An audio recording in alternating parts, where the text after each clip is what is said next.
Welcome to the Warren County Election Board meeting of May 12th. First item on the agenda is minutes of March 10th. Is there a motion to approve them? Make a motion to approve the minutes as presented. I'll second. Motion made and seconded. Discussion. All those in favor, please say aye. Aye. Motion carries. There's no hold item. New business is simply an update on the primary election, which is next Tuesday. Yep, election's next Tuesday. We're probably 95% ready at this point. We did poll pad training last weekend with the poll workers. We had 4 classes. We have 1 makeup class this Saturday, and I think there's about 20 people more we have to train. We did make it mandatory to have the new poll pads. What time is that? The one this Saturday is 8 to 10. Okay. Right. This is the new poll pad.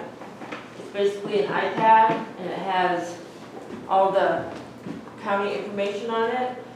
Each iPad has the entire county on it, but then it's precinct specific, so that if somebody goes to the wrong polling place, they can give them driving directions to the new polling place.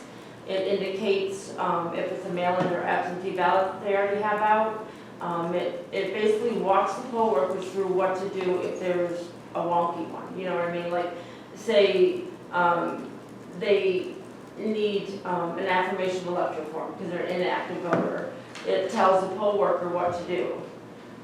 It tells them if they've received a ballot and whether they turned it or not. You know, it says surrender your ballot, and then it shows what to do for provisional and all that kind of stuff.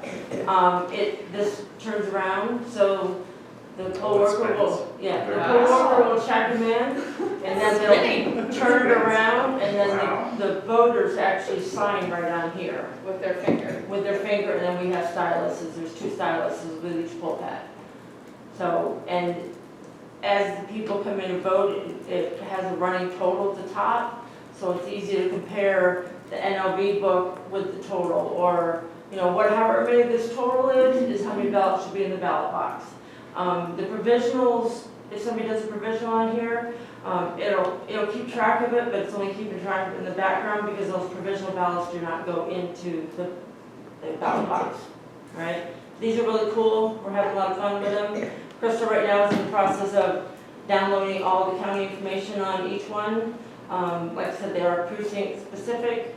There's 7 precincts that will not be receiving them. That was in the paper today because we thought it was more important to give like places like Pleasant and Pine Grove and Glade, you know, the bigger ones that have 4 machines, 2 of these. All right. Maybe in the future we can have some more, but I couldn't really see giving Bear Lake one for 20 voters all day. Yeah. When Pleasant and Sheffield and Pine Grove could use more. Sure. If these are able to be connected to the internet, but Pennsylvania law says they cannot be when they're in the polling places. So they can't talk back to us at the elections office. What they can do is if you have 2, like say there's 2 here and they're for Glade, if you check somebody in on this one, it sends the information to this one. So that person can't come in later and say, I didn't vote, I want to vote, and go to the person they didn't go to in the first place and vote. It's already going to show them. So it won't let you vote twice. It won't let you sign in twice. Right now we have issued 1,970 absentee and mail-in ballots. Only one of those were military. And as of when I ran this report, just before I came to the meeting, we've received 1,190 back.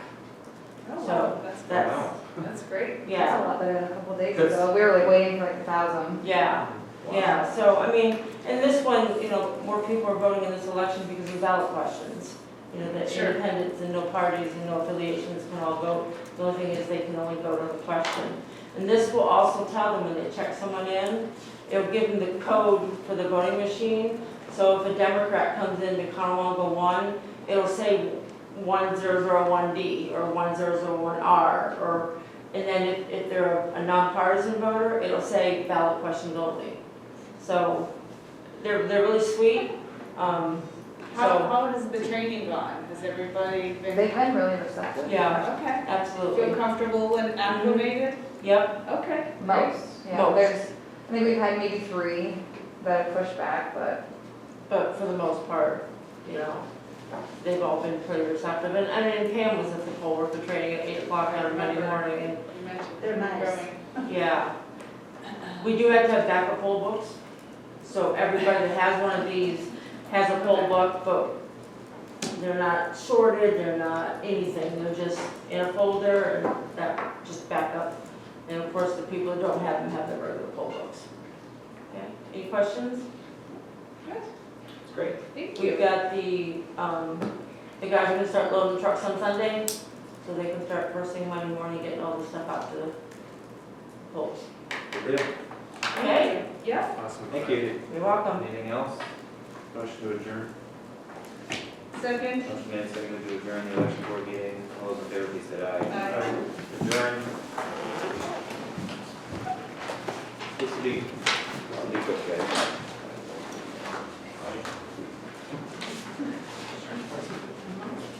So now I will, seriously, this will be like sorry. So the public hearing, I'll call the warrant hearing, I guess this would be the commissioner's public hearing specific to planning and zoning. Today is a text amendment, section 307D, district adding multiple family dwellings. This is the only item of discussion. Here's the background. The amendment would amend section 307B, Article 3, to add multiple family dwellings as a permitted activity within the business district.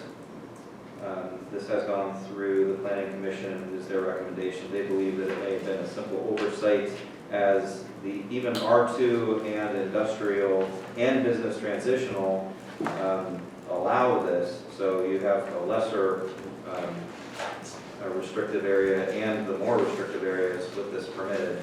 So why the donut hole, we don't know. Either way, this would simply be allowing business districts to have residential multifamily dwellings as a permitted activity. Seems pretty straightforward. Is anyone here to comment? Does anyone wish to comment on this? Very well. Hearing none, we will close the public hearing and vote on the regular commissioners meeting. Now, I would like to call to order the commissioners meeting of May 12th. I would ask that everyone please stand and join me in the Pledge of Allegiance immediately following a moment of silence. I pledge allegiance to the flag of the United States of America and to the republic for which it stands, one nation, under God, indivisible, with liberty and justice for all. Moment of silence.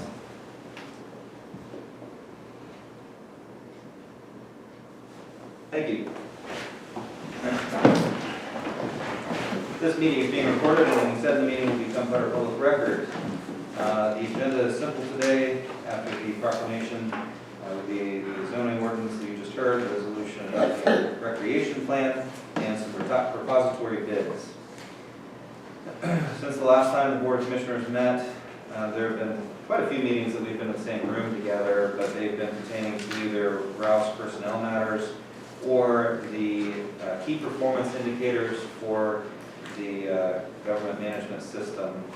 So these have not been meetings that are executive sessions. They have been department heads and consultants and a conversation about what KPIs should be measured. So all of that will become public as soon as KPIs are identified. So we'll need to pass that in a public meeting. There were, however, there was one executive session, and that was on the 3rd, and that was personnel. And there will be one on the 17th, and that is the one with solicitor, correct? Next Monday? Okay. The only correspondence to bring before the public, we actually already discussed on Monday, and that was the letter from the city of Warren regarding the request for $500,000 for the boat launch. I think what we said on Monday still stands, which is that if the city wants to request a match for something that they put in the kitty, then that would be something we're discussing. However, since then, the Department of Treasury released guidance regarding what the American Rescue Plan funds are eligible for. It didn't seem like an obvious fit to me, So I'm not sure that that will be eligible. That said, broadband is very clearly one of the major initiatives, and that's coincides with what we've been wanting to do anyway. At this time, I'd ask if there's any public comment. Hearing none. I've read you the agenda, the minutes. Is there any corrections or amendments to the minutes? None here. Hearing none, we'll move on to the finance report. As of Monday, May 10th, we had $1,425,073 in the general fund, $1,244,832 in the yearly bank savings account. And I also identified a couple separate funding sources for programs. We have not borrowed anything from the tax anticipation loan, and we are still working on some general ledger trial balance.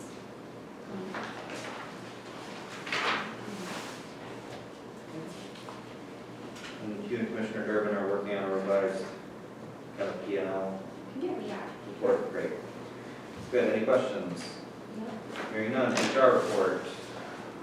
As of May 1st, 2021, new hires for Warren County include Lisa Hagberg, April 5th, 2021.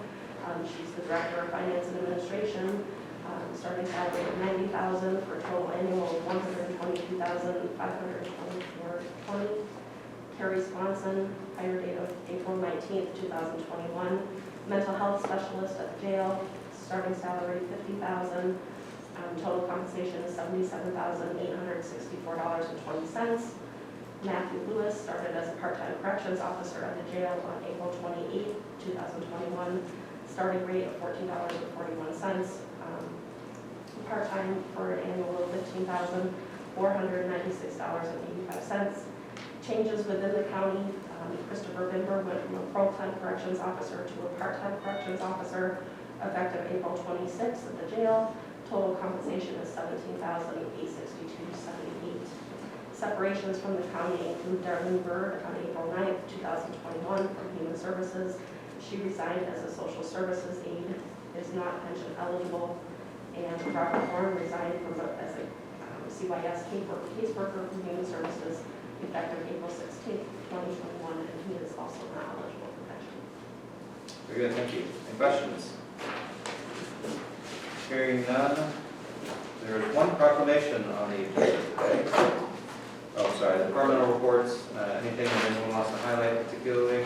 Ken, I know on yours you have the forest fires, major last month. Elections we just heard from, finance we just heard from, HR we just heard from. I think it'd be nice for each department head, maybe once a month, to come and give what their department report looks like to the commissioners meeting. I think that'd be very. Once a month? Or, Well, we could do it for each commissioner meeting, I guess, that's every other week. yeah, no, I think the first month, first meeting of the month. The beginning of the month, yeah. For the one of the group here. Yeah. All right, one proclamation on the agenda today, and that is Emergency Medical Services Week. So, whereas the emergency medical services is a vital public service, and the members of emergency medical service teams are ready to provide life-saving care to those in need 24 hours a day, 7 days a week. And whereas access to quality emergency care dramatically improves the survival and recovery rate of those who experience sudden illness or injury, emergency medical service providers have traditionally served as the safety net of America's healthcare system. Whereas emergency medical service teams consist of emergency physicians, emergency nurses, paramedics, emergency medical technicians, firefighters, educators, administrators, emergency medical responders, law enforcement officers, and others. Approximately 2/3 of all emergency medical service providers are volunteer. Whereas the members of emergency medical service teams, whether career or volunteer, engage in thousands of hours of specialized training and continuing education to enhance their life-saving skills, Americans benefit daily from the knowledge and skills of these highly trained individuals. Whereas it is appropriate to recognize the value and accomplishments of emergency medical service providers by designating Emergency Medical Services Week, and whereas injury prevention and the appropriate use of the EMS system will help reduce national health care costs. Now therefore, we, the Commissioners of Warren County, in recognition of this week, we hereby proclaim the week of May 16th to the 22nd, 2021 as Emergency Medical Services Week, and encourage the community to observe this week with appropriate programs, ceremonies, and activities. we have the proclamation here with us and have the pleasure of representation from the, I believe, City of Warren, which would be the highest number of BLS responses in the county. So, Chief, did you want to say anything? Thank you very much. And anything you can do, especially from a county level, state level, anything you can do to promote the EMS services, recruitment, retention, the services themselves, the number of ambulances we have running in the county. Anything we can do to further that, like acts like this, is very important to the county. Thank you very much, Chief. Ken, did you want to say anything? I just want to thank these two for their service and all the responders in Warren County, especially over the last year. Things have been very difficult for the responders with COVID, and I'm just very grateful for all the services they provide to the county. Steve, anything you want to say? Just go ahead. Thank you for the recognition, and I'm pretty sure they covered pretty much it all. All right.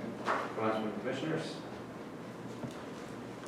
Yes, I do totally agree that COVID has made your jobs very, very difficult, and very appreciative of the ability that you have and your continued dedication to Warren, the city and the county. It's very much appreciated.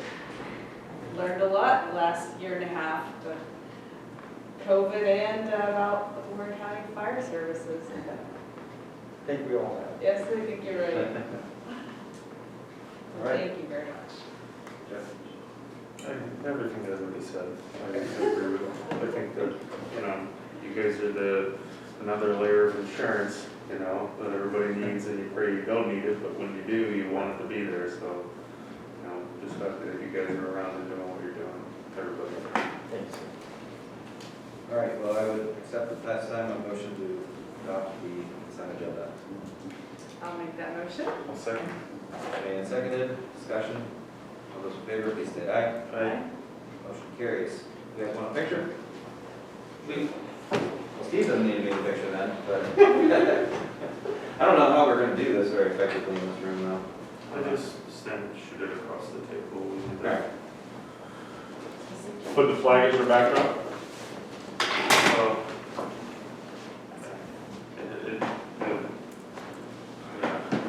I do that normally. Unless you're standing on that side, and even on the light. Want to hold that? You want to slide that, Ben, you want to slide that chair? Yeah. There we go. Can you see that we're smiling? Yeah. Do our eyes look a little slanted? Okay. Thank you. Thank you. Thank you very much, gentlemen. Thank you. And we'll see you tonight, I believe. Yes, I think most of the Yeah.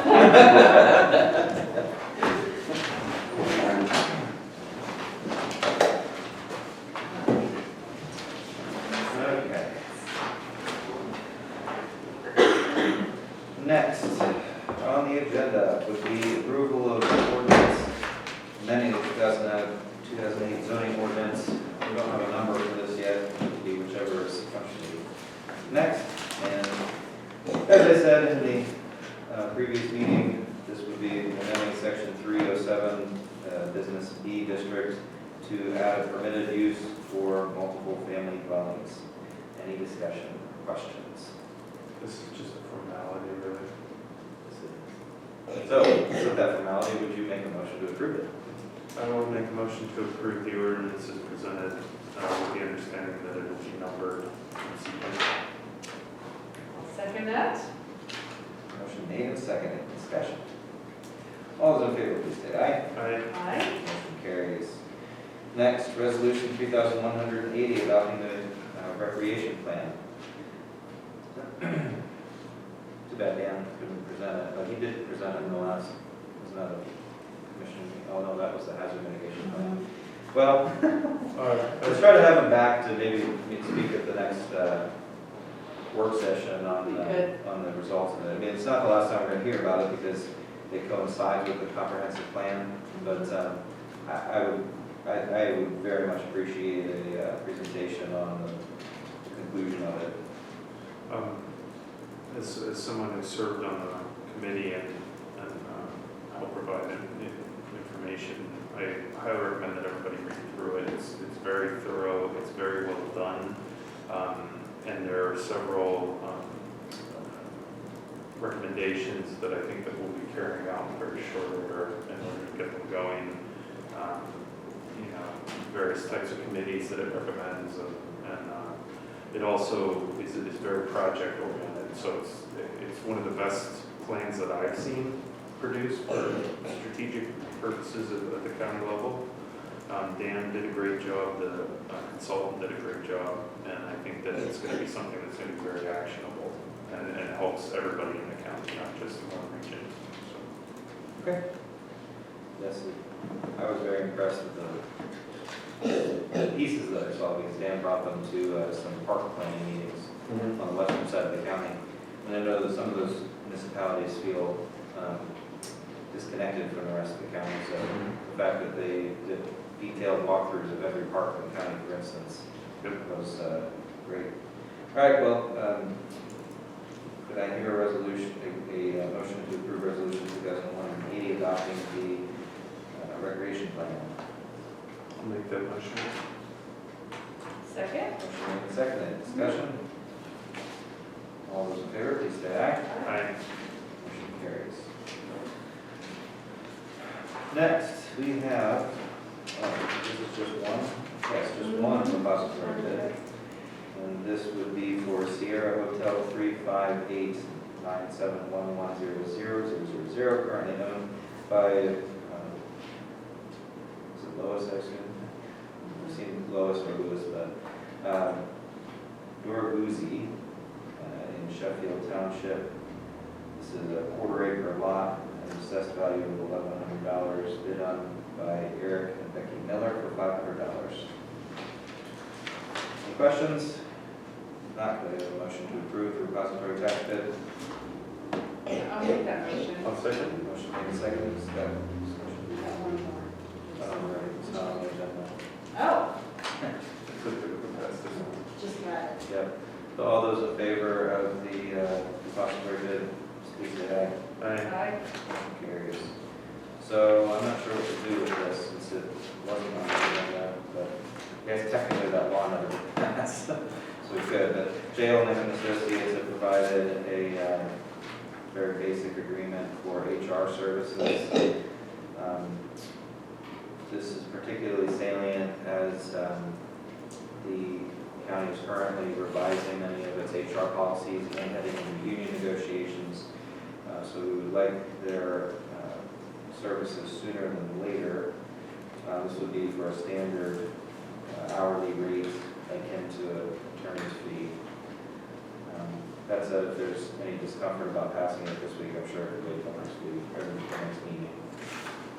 But if you did want to make a motion, feel free to make a motion to approve the HR support agreement with General Lincoln Associates. I'll be glad to make a motion to pass the Human Resource Support Agreement dated April 29th, 2021, effective through December 31st, 2021. I'll second that. Motion made and seconded. Any discussion? We worked with Jail and Associates for the with the Rouse and found them to be really. I guess I'll just say I found them to be very much worth the money. Their services were fantastic.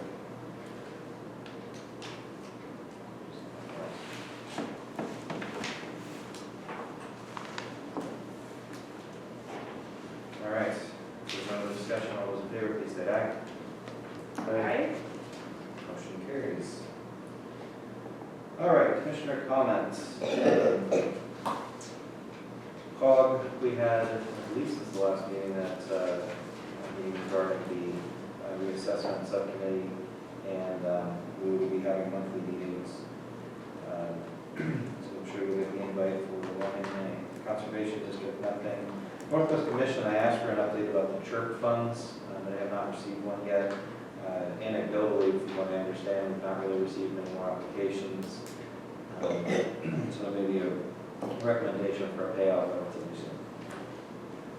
EMS, the the update's gonna come tonight.